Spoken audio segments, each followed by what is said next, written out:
Hola hola, comment ça va les gens? Bah écoutez, j'espère que ça va bien. Si ça va pas, bah écoutez, j'espère que ça va vraiment aller rapidement mieux pour vous. Ça va tourner, la roue va tourner. Moi j'y crois, donc ça va aller, courage. Aujourd'hui, j'ai envie de vous parler d'un petit sujet, la maladresse. Si vous aussi vous êtes maladroit, ah bah alors là, ce sujet vous intéresse. Parce que vous allez peut-être vous reconnaître à travers deux, trois exemples que je vais vous donner là. Par exemple, les mots pardon et désolé du matin au soir, enfin plusieurs fois dans la journée, ça ne vous est pas du tout étranger, vous avez l'habitude puisque vous vous cognez tout le temps, quand c'est pas les gens que vous vous touchez malencontreusement un peu trop fort ou je sais pas, c'est que vous vous cognez tout le temps du matin au soir, je sais pas, vous cognez peut-être les pieds, les orteils, les coudes, la tête contre un panneau, enfin vous connaissez. Euh, Il y a ça, vous vous demandez parfois est-ce que vous avez du savon ou de l'huile dans les mains puisque les choses peinent à rester en place dans vos mains, elles chutent, vous ne comprenez pas. Et du coup, plutôt que par exemple investir dans un dernier téléphone high-tech super et tout, vous préférez investir dans du solide parce que vous aimeriez bien qu'il tienne sur la longueur.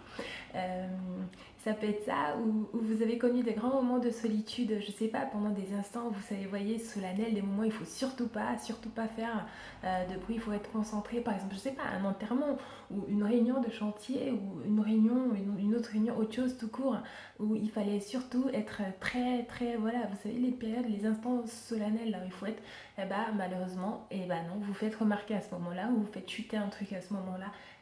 Vous connaissez, vous avez connu ça vous aussi? Eh ben moi j'ai connu. Ou alors ces moments-là où vous chutez, vous tombez de tout votre long, hein. Vous glissez dans les escaliers ou alors, je sais pas, vous vous faites une entorse à la cheville, tout seul, hein, personne n'était derrière, hein. Vous faites toutes ces choses-là tout seul. Vous êtes le champion en hématomes sur tout le corps, puisque vous ne savez même plus à quel moment vous vous êtes fait ça, tellement vous le faites souvent, et que c'est parfois vos proches qui vous font la remarque et vous demandent si ça va, après qu'ils vous aient vu vous cogner un peu avant, sans que vous n'ayez vraiment réagi, parce que vous êtes devenu un dur à cuire des chocs. Voilà, eh ben, vous êtes un maladroit, un vrai. Bon, moi j'en suis une aussi, on m'a même surnommé Gaston Urkel. Gaston Urkel dans le sens où c'est le mix entre Gaston Lagaffe, le personnage de BD, et Steve Urkel. Je ne sais pas si vous vous souvenez de cette série américaine, vous aviez Steve qui avait un pantalon, des grandes bretelles, des bretelles et un petit nœud papillon et qui faisait tout en plein de bêtises à la chienne, le pauvre. Et bah voyez, moi je suis un peu un mix des deux, donc ça m'a valu ce surnom-là.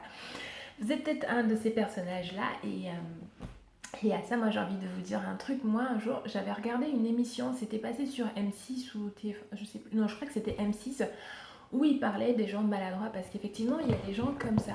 À leur grande dame, c'est vraiment le cas de dire à leur grande dame, parce que personne ne commet des maladresses par plaisir, à moins de vraiment chercher à se faire remarquer de la meilleure façon qui soit. Euh, Personne ne fait ce genre de choses sciemment ou volontairement, en tout cas je le pense. Non, mais il y a vraiment des gens, il y a vraiment des gens maladroits et parfois, enfin, à ce qui paraît, selon certaines études, ça serait peut-être lié à un défaut, enfin un mauvais apprentissage psychomoteur ou parfois ça serait lié à l'œil. Effectivement, il y a une mauvaise information de la distance en fait entre là où vous vous situez et l'obstacle en fait. Vous pensez parfois qu'il est un peu plus loin alors qu'il est plus proche, ce qui fait que vous le prenez.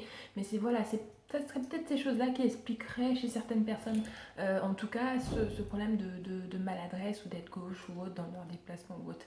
Et à ça, moi c'est vrai que quand j'ai vu cette émission, personnellement, moi ça m'a permis de dire bon, je ne fais pas mes bêtises tout le temps forcément sciemment. Enfin, quasiment jamais, mais au moins parfois il y a une explication parce que je me posais moi-même des questions. Mais voilà, c'est vraiment de vous dire si parmi vous il y a des gens maladroits ou si vous en connaissez, de vraiment dédramatiser là-dessus, euh, vraiment dédramatiser là-dessus. Et parfois, moi je sais que du coup ça vous apporte une certaine indulgence quand vous voyez des gens autour de vous, en face de vous, faire une chute ou voilà, renverser quelque chose. Vous ne lui en tenez jamais rigueur, quasiment jamais rigueur parce que vous êtes pareil, forcément. Hein. Voilà. Et si dans votre entourage vous connaissez aussi des gens qui sont maladroits, bah moi j'ai envie de vous dire, il ne faut pas vous en moquer, hein, au contraire, hein, parce que l'effet inverse, ça aura l'effet inverse, parce que que la personne, elle sera tellement stressée, elle aura tellement à cœur de pas chuter ou de pas faire les choses que ça va amplifier le phénomène en fait.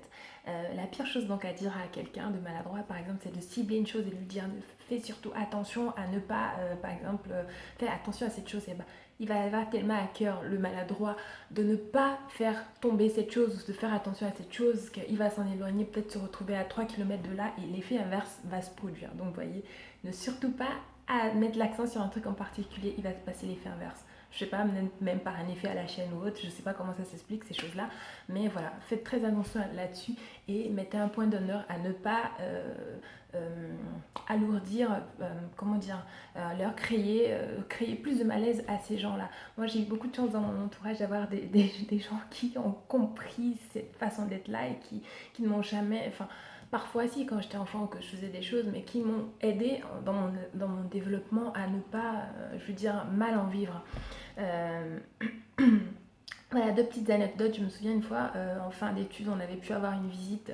Un prof avait réussi à dégoter une visite pour le Harmony of the Seas, l'un des plus gros paquebots du monde. Je ne sais pas pour ceux qui aiment les paquebots, c'était à Saint-Nazaire.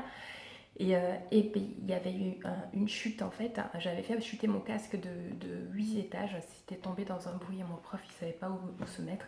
Et mes amis ils avaient éclaté de rire parce qu'ils m'ont tout de suite pointé du doigt pour ceux qui n'étaient pas à côté de moi parce qu'ils savaient que c'était moi.